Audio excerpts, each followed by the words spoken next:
An Indian nurse, Nimisha Priya, was fighting a legal battle for her life in Yemen for a very long time. And in a recent development, her execution has been postponed. Hello and welcome to Drishti IAS. My name is Saloni Nankyoliar. And in this video, we will understand the extent of powers the Indian government has in cases where Indian citizens are charged with death penalty on foreign land, especially in conflict zones like Yemen. Now, because Yemen is so much in news, the geography of Yemen becomes important from an examination point of view. So let us quickly see where Yemen is. Yemen is a Middle Eastern country. It borders Saudi Arabia and Oman. Capital is Sana'a. It is also associated with two major water bodies, the Red Sea and the Arabian Sea. There is a very important strait, the Bab al-Mandeb Strait, which is an important oil shipping trade route, and the strait also connects Yemen to two major African countries, Eritrea and Djibouti. So this is some basic information about Yemen. Please go through the map of Yemen for a detailed information. Now let us see the advancement on the Nimisha Priya case. So Nimisha's execution was scheduled for July 16. The clock was already ticking, there was not a lot of time left, and that is the reason a petition was filed in the Indian Supreme Court by a citizens group called Save Nimisha Priya International Action Council seeking urgent mediation. But our Attorney General already informed the Supreme Court that the Indian government has done every possible thing. All options have been exhausted and now the situation is very bleak. The chances of her survival are not much. So this is what was happening, and that is the reason that there was no positivity around the situation at the moment. But in a recent development, we've come to know that her execution has been postponed, which has come as a reliever for everybody in India. And if we see what the case was all about, so Nimisha Priya was an Indian nurse. She hailed from Kerala. She migrated to Yemen in 2008. She got married in 2011, but her family moved back to Kerala due to financial issues, and she worked in a couple of hospitals before actually opening up her own clinic. Now the nuance here was that in order to do business in Yemen, you will have to be associated with a local Yemeni. That is when this man, Talal Mahdi, came into picture. He was Nimisha's business partner, and after a couple of years, Talal allegedly started torturing Nimisha, so much so that he hid her passport so that Nimisha could not go back home, she could not come back to India. And in a desperate attempt to retrieve her passport from Talal, she fed him with sedatives, and an overdose of sedatives led to the death of Talal. So this happened in 2017. This is the whole issue, that a Yemeni citizen died because of an Indian citizen. So in 2020, Nimisha was awarded a death sentence, and in 2023, the Supreme Judicial Council, which is headed by the Houthi rebellion authorities, they also upheld this sentence that yes, Nimisha will be facing a death penalty. So this is what the whole issue was all about, and ever since 2020, the Indian government was making concerted efforts to save Nimisha, to get her back home. But there were some challenges. The most important one was diplomatic hurdles, because we do not have an operational Indian embassy in Yemen. Why? Because Yemen is facing civil war. It has been facing civil war since 2014-15. We do have an embassy in Yemen, but it is not operational at the moment because the internationally recognized Yemeni government is not functional right now. So we do not have proper diplomatic channels, formal ties with Yemen, because we do not have any formal ties with the Houthi rebellion group, which right now is ruling the capital, Sana'a. So we do not have any formal ties with the Houthi group. So what is the Indian government doing?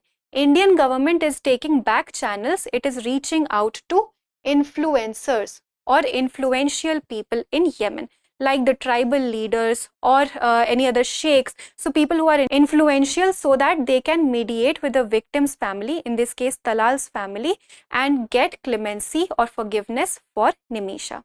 Then the Indian government is also providing legal aid like lawyers and court fees and blood money aid.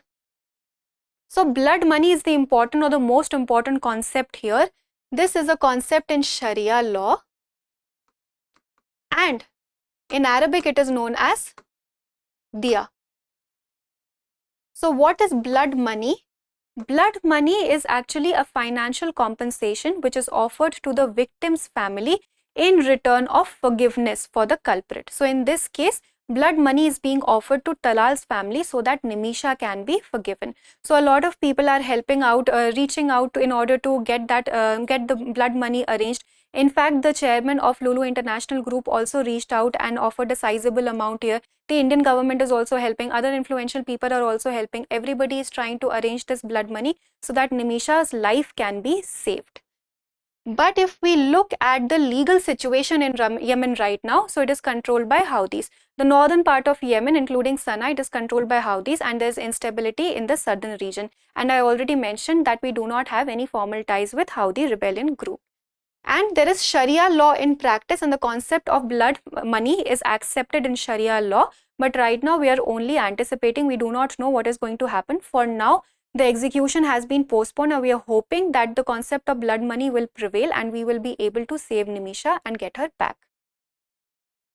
Then if we look at Yemen's civil war, so why is this instability in the region right now? Why do we not have any formal ties with Yemen? Because Yemen is facing a civil war. And to understand Yemen's civil war, we will have to go back to 2011 when Arab Spring happened. So what happened in 2011? Yemen's long-time dictator Abdullah Saleh, he was forced to resign due to mass protest, and he handed over his power to Hadi, Mansour Hadi. But Mansour Hadi was not able to handle this power. He struggled with this power because Yemen was already facing poverty, unemployment and terrorism. So was not able to understand or not able to handle the situation, and this was taken advantage of by the Houthi rebellion group in 2014-15, where they took over Sana'a, the capital. And who are Houthis? Houthi is a Shia rebel group. And now this has become a regional controversy and a religion controversy also, because the Shia rebel group is backed by Iran. And this internationally recognized Hadi government, the President Hadi, he was forced to flee to Saudi Arabia, which is a Sunni government. So now we see Shia-Sunni conflict also in the region, and this is also one of the major reasons of instability in Yemen, and the situation right now is also very bad. That is the reason that India does not have any formal ties with Yemen at the moment, because the internationally recognized government is not functional in Yemen, and we do not have any formal ties with the Houthi rebel group. So what is the way forward here? The way forward is that we need to continue our diplomatic back channels, as in the influential people. We'll have to rely on them. We'll have to rely on these leaders, these sheikhs, to develop these back channels and expedite the matter and get Nimisha back home. In fact, this has raised a bigger picture where we need to strengthen advisories for Indian workers going to conflict zones. How safe are the Indian citizens who desire to move to these conflict zones for better financial opportunities? So we do not know, we do not have a proper strengthening of advisory at the moment. So we need to have these advisories, strengthened advisories for Indian workers who are going to work in the conflict zones. And in this matter, we need to keep building the public and media pressure, because the clock is already ticking. Right now, we have been able to get some postponement on the matter, but we need to be 100% sure that the execution is permanently reprieved. So we need to be sure of that, and that can be done if we keep maintaining an international pressure, media pressure, political pressure, social pressure on Yemen, so that the international humanitarian organizations can intermediate, they can come into picture and they can save Nimisha in this matter.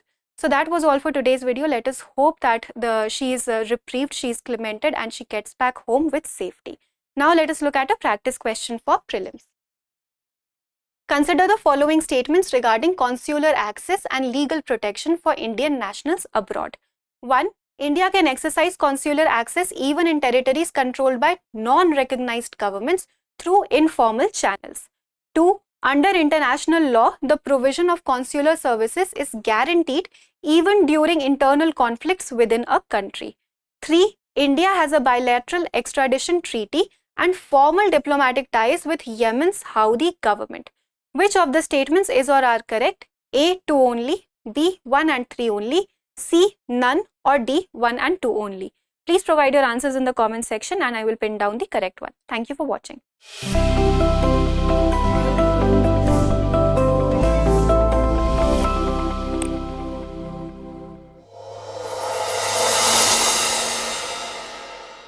For more informative content, like, share and subscribe, and do not forget to press the bell icon to get the notifications.